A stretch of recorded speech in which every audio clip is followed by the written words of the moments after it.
Chapter third electronic governance के बारे में है। इसके अंदर सेक्शन 4 से सेक्शन 10A है। ये सारे सेक्शन इलेक्ट्रॉनिक गवर्नेंस से रिलेटेड है।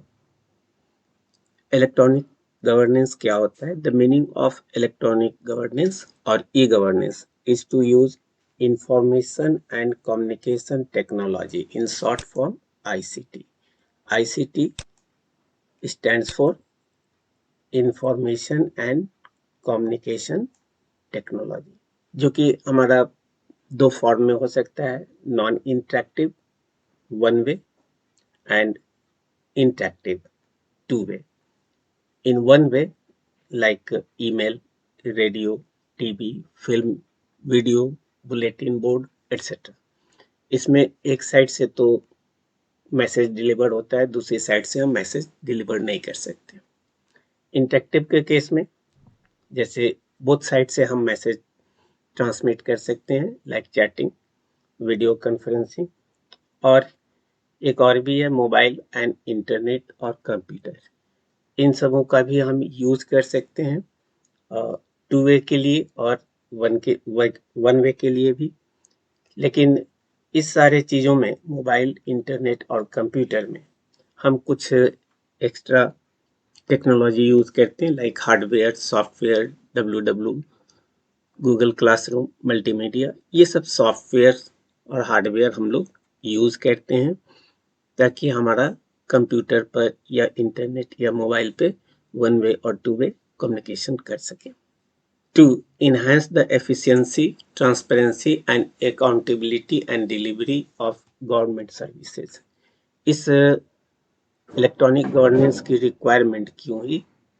गवर्नमेंट सर्विसेज जो भी हैं, जैसे किसी स्टूडेंट को इनकम सर्टिफिकेट बनाना है या कोई और सर्टिफिकेट बनाना है, पहले मैनुअल हुआ करता था जिसमें काफ़ी प्रॉब्लम होती थी। ना तो वहाँ एफिशिएंसी थी, ना ट्रांसपेरेंसी थी। बहुत से इसमें घूस भी लेते थे जो कि पब्लिक के लिए एक्स्ट्रा बर्डन होता था। अकाउंटेबिलिटी नहीं है। आप अपने एप्लीकेशन के बारे में पूछेंगे ऑफिस में कि मेरा एप्लीकेशन कहाँ है, तो कोई उसके लिए रिस्पॉन्सिबल नहीं होगा, या उसकी डिलीवरी में। ये सब कई प्रॉब्लम्स थे मैनुअल गवर्नमेंट सर्विसेज में। इसी सारे प्रॉब्लम को रिमूव करने के लिए इलेक्ट्रॉनिक गवर्नेंस लाया गया, जिसको हम ई गवर्नेंस भी कहते हैं। तो जितने भी गवर्नमेंट सर्विसेज और प्रोसेसेज हैं, उनके अंदर efficiency, transparency, accountability and delivery, इस सारी फीचर्स को अवेल करने के लिए हम लोगों ने इस नए टेक्निक ई गवर्नेंस का मेथड अप्लाई किया। It involves digitization and automation. इसमें डिजिटाइजेशन और ऑटोमेशन का ऑपरेशन होगा इसके इंटरेक्शन के लिए, of government operations, interactions and transactions to improve public administration, policy making and service delivery. By accepting e-governance, governments can enhance service delivery, promote citizen participation, implement transparency, accountability and drive socio-economic development. तो इस e-governance के आने से हमारे जो government services और processes थे, उसमें delivery, promote citizen participation, implement transparency and accountability and drive socio-economic development का काम आसानी से हो सकेगा। इसके कुछ एग्जाम्पल्स हैं। वैसे तो बहुत सारे एग्जाम्पल सभी लोग आज के समय में जानते हैं कि इलेक्ट्रॉनिक गवर्नेंस कहाँ कहाँ पे यूज हो रहा है। जैसे IRCTC, आपको अब अपने टिकट बुक करने के लिए रेलवे स्टेशन प्लेटफॉर्म पे जाने की ज़रूरत नहीं है, घर बैठे भी कर सकते हैं। Online tax filing and payment systems, जो भी आप पेमेंट करते हैं ऑनलाइन कर सकते हैं, बैंक की जाने की ज़रूरत नहीं है। Electronic voting, online education platform, जितने LMS हमारे बनाए जा रहे हैं उसमें ऑनलाइन एजुकेशन की फैसिलिटी है। इवन आप वहाँ पे अपने लेक्चर वीडियो को स्टोर भी कर सकते हैं, बाद में उसको रिप्ले भी कर सकते हैं।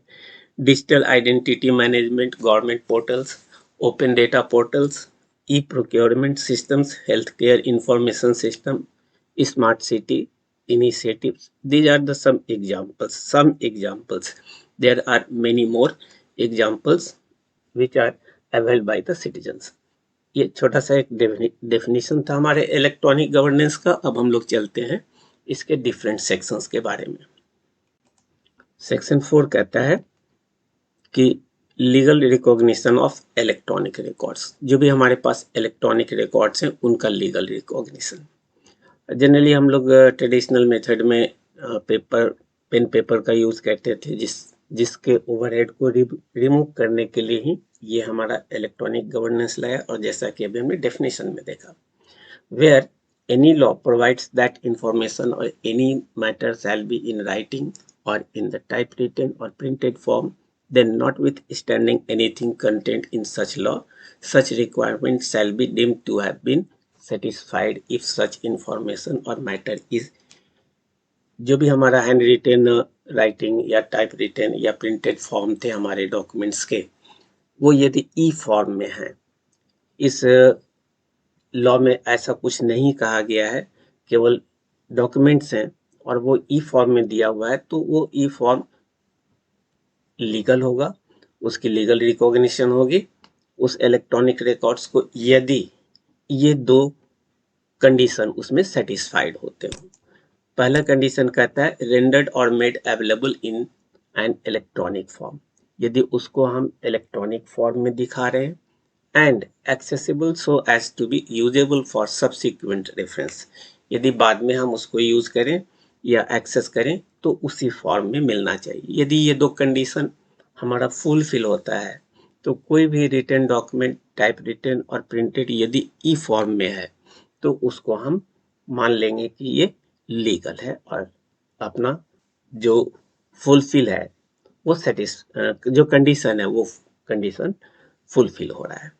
इसको हम दूसरे फॉर्म में कह सकते हैं कि ई फॉर्म की रिकॉग्निशन मिल गई।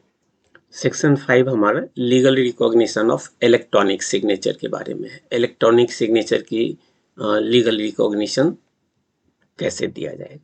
Where any law provides that information or any other matter shall be authenticated by affixing the signature, or any document shall be signed or bear the signature of any person, notwithstanding anything contained in such law, such requirement shall be deemed to have been satisfied। जहाँ पे हमारा traditional method में कोई signature की ज़रूरत है, तो यदि ऑथेंटिकेटेड पर्सन्स कोई सिग्नेचर डॉक्यूमेंट पे लगाते हैं या उस पर साइन करते हैं या इस तरह का कोई भी पर्सन सिग्नेचर रखता है, तो यदि उस कानून में ऐसा कुछ और अदर कंडीशन नहीं दिया हुआ है तो इलेक्ट्रॉनिक फॉर्म में जो भी डॉक्यूमेंट हम रखेंगे वो यदि हमारे इस ऑथेंटिकेटेड किसी ऑथेंटिकेटेड इलेक्ट्रॉनिक सिग्नेचर के थ्रू यदि वो साइन किया हुआ हो जो कि सेंट्रल गवर्नमेंट के द्वारा प्रिस्क्राइब्ड हो, तो उसे हम लीगल मानेंगे। जो भी हमारे ई सिग्नेचर्स होंगे जो सेंट्रल गवर्नमेंट ने प्रिस्क्राइब किया है, उस फॉर्म में यदि वो सिग्नेचर किया गया है इलेक्ट्रॉनिक सिग्नेचर, तो हम उसको ऑथेंटिक मानेंगे और वो उसकी लीगल रिकॉग्निशन होगी। एक्सप्लेनेशन कहता है कि जहाँ पे पेन पेपर डॉक्यूमेंट्स पर सिग्नेचर होती है, वैसे ही यदि हमारा कोई डॉक्यूमेंट इलेक्ट्रॉनिक फॉर्म में है और उस पर इलेक्ट्रॉनिक सिग्नेचर दिया हुआ है तो वो अपना कंडीशन फुलफिल करता है और हम ये मान लेंगे कि ये लीगल रिकॉग्निशन को सेटिस्फाइड करता है। Section 6 use of electronic records and electronic signatures in government and it's agencies. इसमें एक अमेंडमेंट 2008 में हुआ था जिसमें इलेक्ट्रॉनिक सिग्नेचर के साथ साथ डिजिटल सिग्नेचर को भी मान्यता दी गई, जो कि इफेक्टिव था 27 अक्टूबर 2009 से।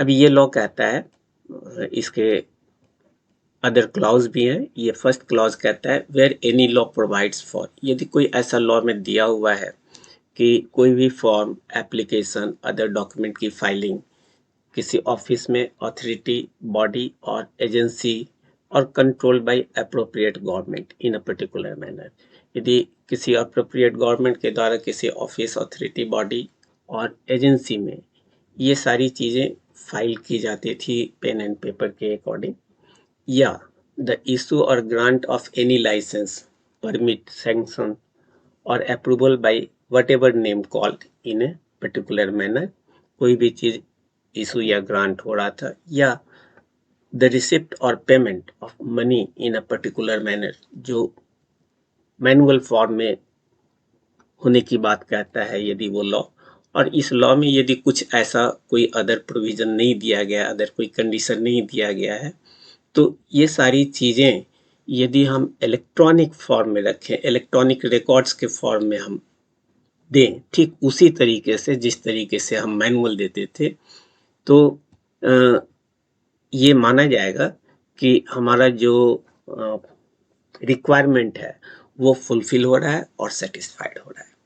यानी कहने का मतलब है, then notwithstanding anything content in any other law for the time being in force, such requirement shall be deemed to have been satisfied.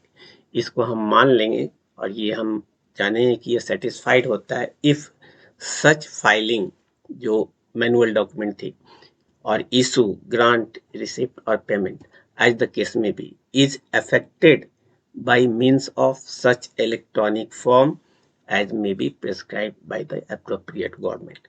जो appropriate government है उसने जैसा इलेक्ट्रॉनिक फॉर्म जिस फॉर्मेट में कहा है उसी फॉर्मेट में यदि हम ई फाइलिंग करें या ई इशूइंग करें या ई रिसिप्ट और ई पेमेंट करें, तो ये माना जाएगा कि वो रिक्वायरमेंट फुलफिल हो रहा है और सेटिस्फाइड हो रहा है। अप्रोप्रिएट गवर्नमेंट का जो सेक्शन है वो सेक्शन 2(1) क्लॉज के ई सेक्शन में दिया हुआ है कि अप्रोप्रिएट गवर्नमेंट क्या होगा। अप्रोप्रिएट गवर्नमेंट दो तरह के हैं। स्टेट में यदि कोई लॉ दिया गया है तो वो स्टेट गवर्नमेंट होगी, और यदि वैसा कोई लॉ जो स्टेट में नहीं है तो उसको गवर्न करेगी सेंट्रल गवर्नमेंट। तो दो गवर्नमेंट है, या कोई अदर बॉडी है जिसको कि किसी गवर्नमेंट के द्वारा, स्टेट या सेंट्रल गवर्नमेंट के द्वारा फॉर्मेट की गई, उसे भी हम अप्रोप्रिएट बॉडी मानेंगे। तो सेकेंड क्लॉज हमारा कहता है कि अप्रोप्रिएट गवर्नमेंट उसके इलेक्ट्रॉनिक फॉर्म रिकॉर्ड कैसे होगी, उसकी फाइल कैसे करनी, इसका सारा रूल्स वो प्रिस्क्राइब करेगी, या उससे रिलेटेड जो भी पेमेंट है वो भी, उसका मैनर, मेथड क्या होगा पेमेंट का, यदि कोई फाइलिंग होती है तो उसकी क्या फीस वगैरह होगी, ये सब हमारा अप्रोप्रिएट गवर्नमेंट डिसाइड करेगी। क्लॉज 2 कहता है कि सेक्शन 6 के फर्स्ट क्लॉज में जो भी ई फाइलिंग, ई इशूइंग, ई रिसिप्ट, ई पेमेंट का रिकॉर्ड हमने बनाया वो तभी अप्रोप्रिएट होगा जब अप्रोप्रिएट गवर्नमेंट के मैनर, उसके अकॉर्डिंग या उसके फॉर्मेट के अकॉर्डिंग फाइल किया गया हो, क्रिएट किया गया हो या इशू किया गया हो। और बी कहता है कि द मैनर और method of payment of any fee और चार्जेस और फाइलिंग, क्रिएशन और issue any electronic record under clause A के अंदर जो भी हमारा मैनर और फॉर्मेट है पेमेंट करने का, मेथड, फी वगैरह यदि है, इस फाइलिंग, क्रिएशन के लिए जो भी फी वगैरह की पेमेंट्स होगी वो उस मैनर में किया गया होगा जैसा अप्रोप्रिएट गवर्नमेंट कहता है, तभी वो सेटिस्फाइड होगा, अदरवाइज सेटिस्फाइड नहीं होगा। सेक्शन 6A अमेंड हुआ था 2008 के अमेंडमेंट में, इसको बताया गया और यह इफेक्टिव हुआ 27 अक्टूबर 2009 को। और ये सेक्शन कहता है delivery of services by service provider. Government की जितनी भी सर्विसेज प्रोसेसेज हैं वो हम किसी सर्विस प्रोवाइडर के थ्रू दे सकते हैं, बशर्ते द अप्रोप्रिएट गवर्नमेंट में for the purpose of this chapter and the efficient delivery of services to the public through electronic means authorized by order any service provider to set up, maintain and upgrade the computerized facilities and perform such other services as it may specified by the notification of the official gazette। कहने का मतलब हुआ कि जो appropriate government है, appropriate government का section 2(1) में दिया हुआ है, जिसमें स्टेट गवर्नमेंट और सेंट्रल गवर्नमेंट आते हैं। जो ऊपर के चैप्टर में जो भी हम लोगों ने अभी ई फाइलिंग वगैरह की बात किया, इसकी फैसिलिटी के लिए सर्विस प्रोवाइडर हम यूज कर सकते हैं, यदि वो सर्विस प्रोवाइडर अपने कंप्यूटराइज सिस्टम को सेटअप करता हो, मेंटेन करता हो और ऑलवेज अपग्रेड करता हो, जैसा कि हमारे ऑफिशियल गजेट के नोटिफिकेशन में दिया गया है। यदि ऑफिशियल गजेट के नोटिफिकेशन के अकॉर्डिंग वो अपना सेटअप मेंटेन अपग्रेड हमेशा करता है, तो वैसे प्रोवाइडर को हम सर्विस प्रोवाइडर कर सकते हैं और वो इस तरह के गवर्नमेंट के बिहाफ में सर्विसेज प्रोवाइड कर सकते हैं। इसका एक्सप्लेनेशन कहता है, for the purposes of this section service provider so authorise includes any individual. इसमें कोई भी इंडिविजुअल हो सकता है, प्राइवेट एजेंसी हो सकती है, प्राइवेट कंपनी हो सकती है, पार्टनरशिप फॉर्म हो सकते हैं, सोल प्रोप्राइटर फॉर्म और एनी सच अदर बॉडी और agency which has been granted permission, जिसको अप्रोप्रिएट गवर्नमेंट से परमिशन मिला है इस काम के लिए, वो इस सर्विस की फैसिलिटी प्रोवाइड कर सकते हैं इलेक्ट्रॉनिक फॉर्म में। Offer service through electronic means in accordance with the policy government such service sector. ये सर्विस सेक्टर में इस तरह की फैसिलिटी प्रोवाइड कर सकते हैं बशर्ते उनको अप्रोप्रिएट गवर्नमेंट से परमिशन मिला हो, ये एक्सप्लेनेशन कहता है। और टाइम टू टाइम वे अपना सेटअप करें कंप्यूटराइज सेंटर से, जहाँ से इलेक्ट्रॉनिक रिकॉर्ड को हम या इस तरह के ई सर्विसेज हम दे सकें और मेंटेन करें प्लस अपग्रेड करते रहें, क्योंकि बहुत सारी चीज़ें टाइम टू टाइम चेंज होती हैं, तो उसके अकॉर्डिंग यदि अप टू डेट है उनका सारा सिस्टम, तो वैसे प्रोवाइडर्स को अप्रोप्रिएट गवर्नमेंट ऑथराइज कर सकती है गवर्नमेंट के बिहाफ में कोई भी सर्विस ई गवर्नेंस के लिए। सेक्शन 6 ए के सेकेंड क्लॉज कहता है, the appropriate government may also authorise any service provider authorise under subsection 1 to collect, retain and appropriate such service charges as may be prescribed by the appropriate government for the purpose of providing such services for the person availing such services। यदि कोई इस तरह की service कोई person लेता है, तो ये जो सर्विस प्रोवाइडर्स हैं वो उनसे कोई भी फीस कलेक्ट कर सकती है, रिटेन कर सकती है जो अप्रोप्रिएट हो। ये अप्रोप्रिएट गवर्नमेंट उस सर्विस प्रोवाइडर को ऑथराइज करती है। क्लॉज 3 कहता है कि यदि किसी लॉ में ऐसा कुछ कलेक्ट करने का, रिटेन अप्रोप्रिएट ई सर्विस चार्जेस के बारे में नहीं कहा गया है, तो वैसे केस में appropriate government authorise service provider को कलेक्ट करने का, रिटेन और अप्रोप्रिएट सर्विस चार्जेस के लिए परमिशन दे सकता है, जो कि क्लॉज 2 में दिया हुआ है। क्लॉज 4 हमारा कहता है, the appropriate government shell by notification in the official gazette specify the scale of service charges which may be charged and collected by the service provider under this section। इस section के अंदर service provider को जो भी charge collect करने के लिए कहा गया है, उस चार्ज के लिए स्केल भी डिसाइड कर सकती है किसी नोटिफिकेशन जो कि ऑफिशियल गजेट में दिया गया है उसके अकॉर्डिंग। तो किसी भी नोटिफिकेशन को हम ऑफिशियल गजेट, जो कि हमारा सरकारी न्यूज़पेपर होता है, उस पेपर में यदि ऐसा कुछ स्केल दिया हुआ है तो उसके बारे में भी अप्रोप्रिएट गवर्नमेंट डिसीजन ले सकती है कि किस सर्विस के लिए कौन सा स्केल देना चाहिए। इसके प्रोविजो क्लॉज में दिया हुआ है कि भाई अप्रोप्रिएट गवर्नमेंट में specify different scale service charges for different types of service. Different service के लिए डिफरेंट स्केल सर्विस चार्जेस दे सकते हैं। स्केल कहने का मतलब यदि किसी सर्विस के लिए किसी लॉ में ऐसा मेंशन किया हुआ है कि हम 2000 से 5000 के बीच ही हमें चार्ज करनी है, तो हम इससे एक्सीड नहीं कर सकते हैं। हम 2000 से 5000 के बीच ही उस पर चार्ज कर सकते हैं और डिफरेंट सर्विसेज के लिए different charges appropriate government decide कर सकती है। क्लॉज 7 मेरा ई रिटेंशन से है। क्लाउज 7 कहता है रिटेंशन ऑफ इलेक्ट्रॉनिक रिकॉर्ड्स।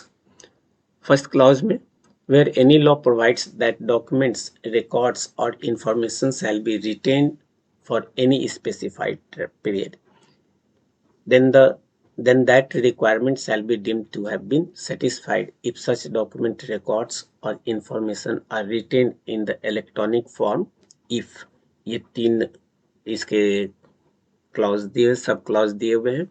यदि इस तीन मैनर में कोई भी चीज हमारा इलेक्ट्रॉनिक फॉर्म में रखा जाता है जो कि हमारा लॉ कहता है, तो उसके अकॉर्डिंग यदि ये तीन को फुलफिल करता है तो हम ये मान लेंगे कि जो रिटेंशन प्रोसेस है वो फुलफिल हो रहा है, सेटिस्फाइड हो रहा है। और ये जितने भी रिकॉर्ड किसी स्पेसिफाइड पीरियड के लिए यदि गवर्नमेंट एजेंसी कहती है कि रखना है तो किस फॉर्मेट में रखना है, वो ये तीन सब क्लॉज दिए हुए हैं। पहला क्लॉज कहता है, फर्स्ट क्लॉज ए कहता है the information content therein remains accessible so as to be usable for the subsequent references. वो इस फॉर्मेट में हमारा रखा होना चाहिए कि बाद में हम उसको यूज कर सके, एक्सेस कर सके। कहीं ऐसा ना हो कि हम रखे हैं लेकिन बाद में वो ओपन ही नहीं हो रहा है, एक्सेस ही नहीं हो रहा है, तो हम फिर नहीं मान पाएंगे। तो आपको जो भी ई रिकॉर्ड्स रखने हैं, यदि रखने की लॉ कहता है कि रखना है तो उस केस में वो इस फॉर्म में होने चाहिए कि हम कभी भी चाहें तो उसे एक्सेस कर सकें। बी कहता है the electronic record is retain in the format in which it was originally generated, sent और रिसीव्ड और in a format which can be demonstrated to represent accurately the information originally generated, sent or received। आपका वो electronic record उसी form में, उसी format में होना चाहिए जो ओरिजिनली जनरेट किया गया है या सेंड किया गया है या रिसीव किया गया है।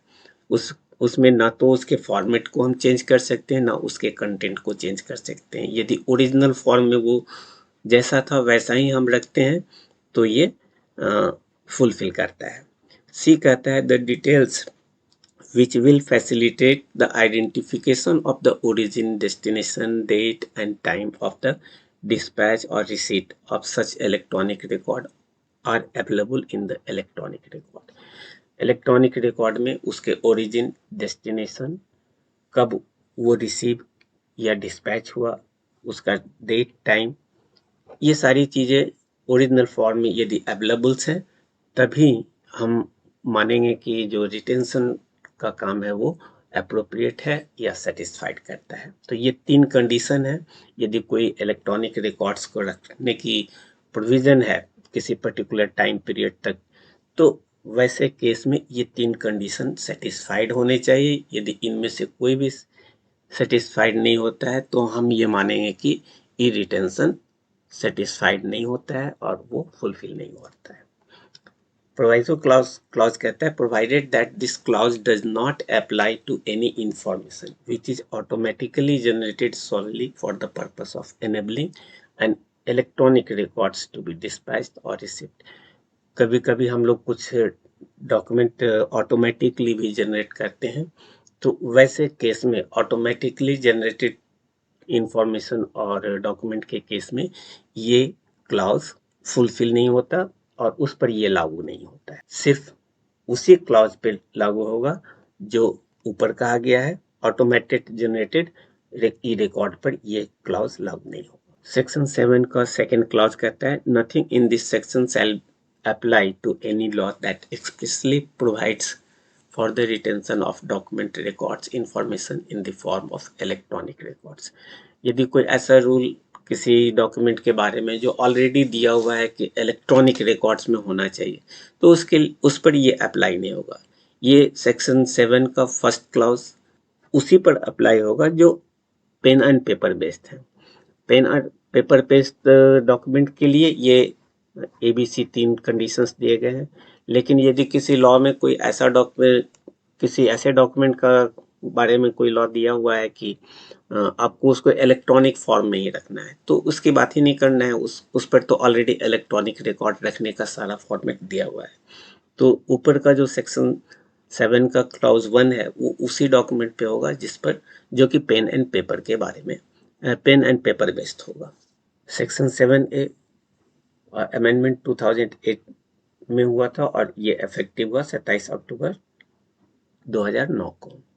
ये audit of documents etc maintained in electronic form. जिस तरीके से हमारा pen and paper based documents का ऑडिट होता है, वैसे ही हम इलेक्ट्रॉनिक डॉक्यूमेंट का भी ऑडिट कर सकते हैं, यदि वो ऑडिट का सारा कंडीशन फुलफिल करता है। Where in any law for the time being in force there is a provision for audit of documents, records or information, that provision shall also be applicable for the audit of documents, records or information processed and maintained in the electronic form। यदि किसी pen paper based documents का audit होता है और वो document यदि electronic form में रखा हुआ है, तो हम उस इलेक्ट्रॉनिक फॉर्म के डॉक्यूमेंट को भी ऑडिट कर सकते हैं। क्लॉज 8 हमारा कहता है publication of rule regulation ETC in electronic gazette. ये ई पब्लिकेशन से रिलेटेड है। Where any law provides that any rule regulation ordered by law, notification और any other matter shall be published in the official gazette. यदि कोई भी rule regulation order by law, notification यदि official gazette में publish करना होगा, तो ये मान लिया जाए कि वो फुलफिल होता है। कोई भी rule regulation order by law या नोटिफिकेशन फुलफिल होता है यदि वो ऑफिशियल गजेट में पब्लिश किया गया हो या इलेक्ट्रॉनिक गजेट में हो, दोनों में से किसी में भी हो। ऑफिशियल गजेट पेपर बेस्ड और इलेक्ट्रॉनिक गजेट जो डिजिटल फॉर्म में है, यदि दोनों में से किसी में भी वो पब्लिश हो गया तो ये मान लिया जाएगा कि वो सेटिस्फाइड करता है और कंडीशन फुलफिल करता है।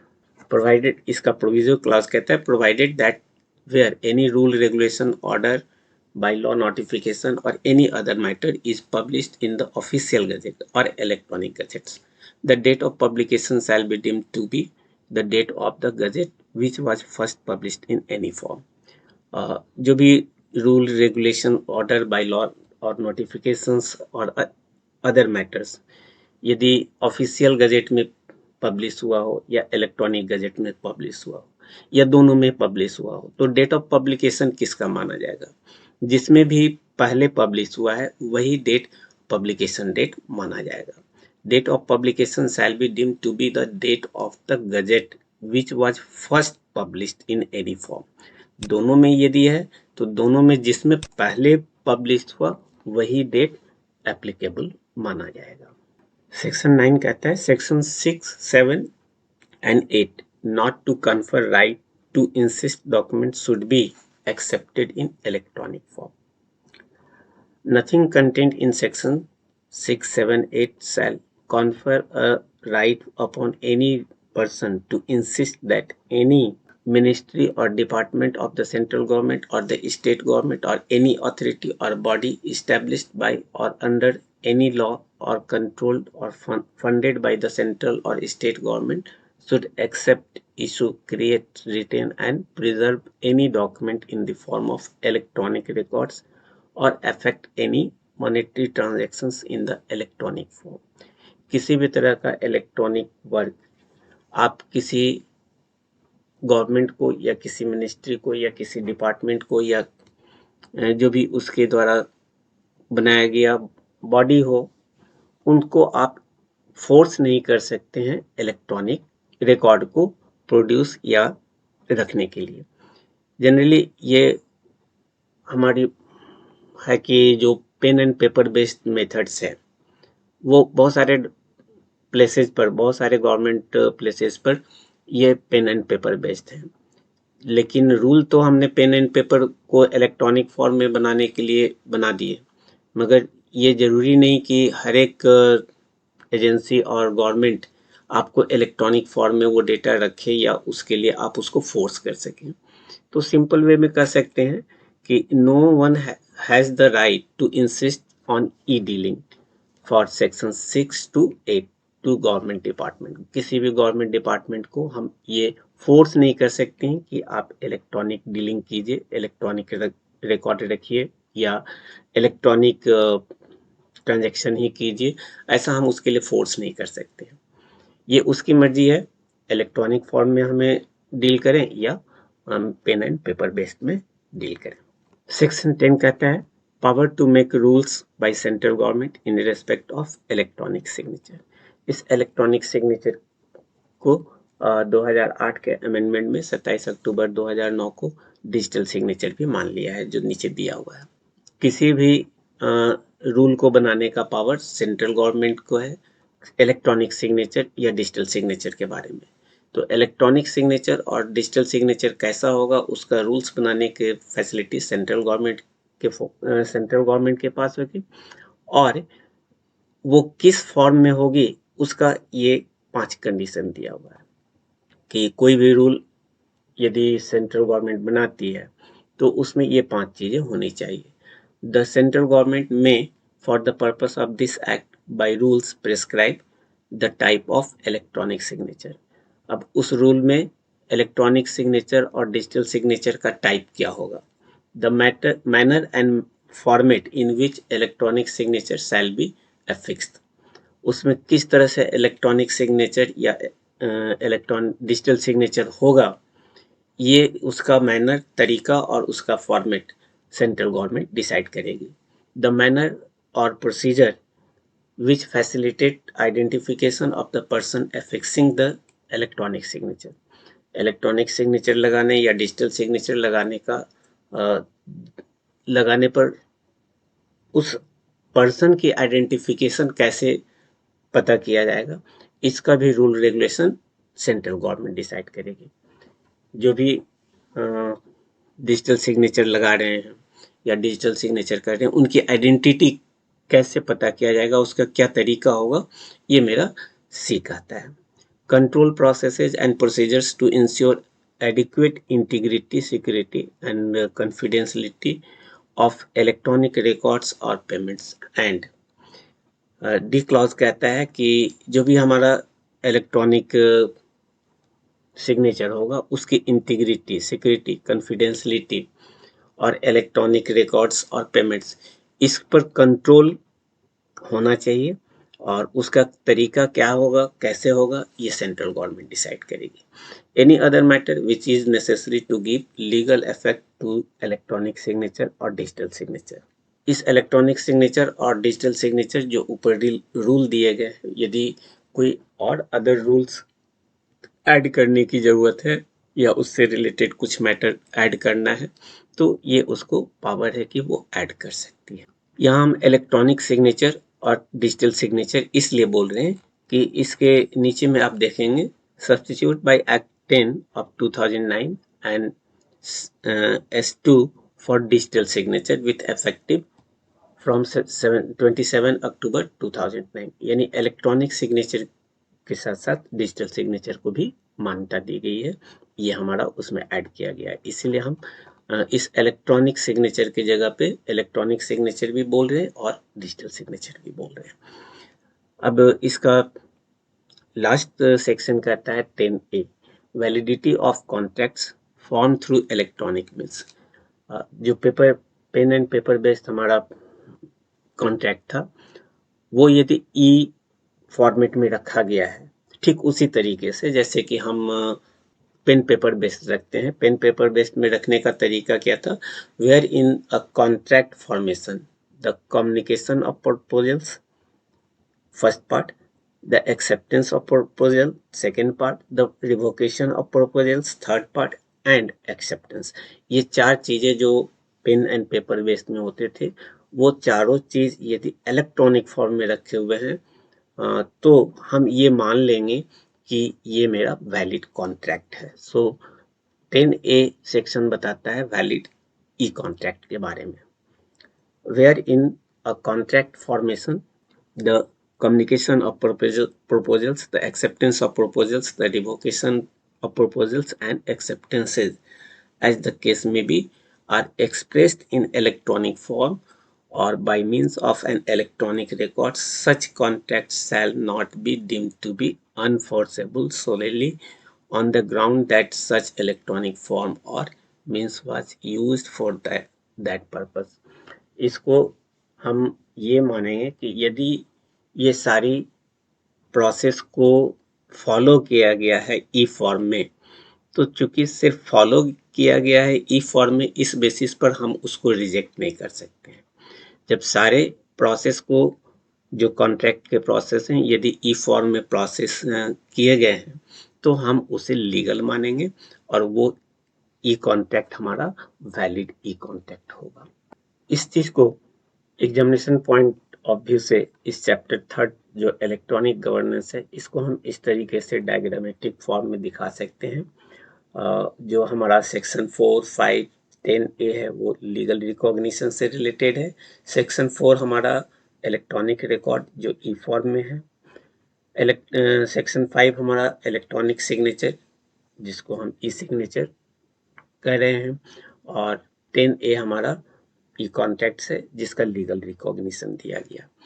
प्लस सेक्शन 6 हमारा बताता है कि जो हम pen and paper based filing, issuing receipt और पेमेंट करते थे उसको हम यदि ई फॉर्म में करें तो वो मेरा वैलिड होगा। ये सेक्शन 6 बताता है। Delivery of services by service provider, जो भी appropriate government service provider depute की है उनका क्या रूल एंड रेगुलेशन होगा, ये सारी चीजें सेक्शन 6A में दिया गया है। Retention electronic records, electronic record को रखना, कैसे रखना है, उसके क्या कंडीशंस हैं, वो हमारा सेक्शन 7 में दिया गया है। Audit of records maintain in electronic records, जिस तरीके से पेन एंड पेपर बेस्ड की ऑडिट होती है उसी तरह से हमारा ई फॉर्म में रखे गए सारे डॉक्यूमेंट की भी ऑडिट, ई ऑडिट हो सकती है, जो सेक्शन 7A में दिया गया है। Publication of rule regulation in electronic gazette, कोई भी रूल रेगुलेशन और अदर फॉर्मेट्स वगैरह हैं वो इलेक्ट्रॉनिक गजेट में हमें पब्लिश करना होगा, जिसको हम ई पब्लिकेशन कहते हैं। या तो हम ऑफिशियल गजेट्स में दें या ई गजेट में दे दें तो ये फुलफिल माना जाएगा। सेक्शन 9 हमारा कहता है कि किसी भी गवर्नमेंट एजेंसी को आप इन्फोर्स नहीं कर सकते कि आपको इलेक्ट्रॉनिक फॉर्म में ही डेटा रखना है या उसके इशू करना है या ग्रांट करना है। और सेक्शन 10 हमारा कहता है कि कोई भी रूल एंड रेगुलेशन बनाने का पावर हमारे सेंट्रल गवर्नमेंट को है।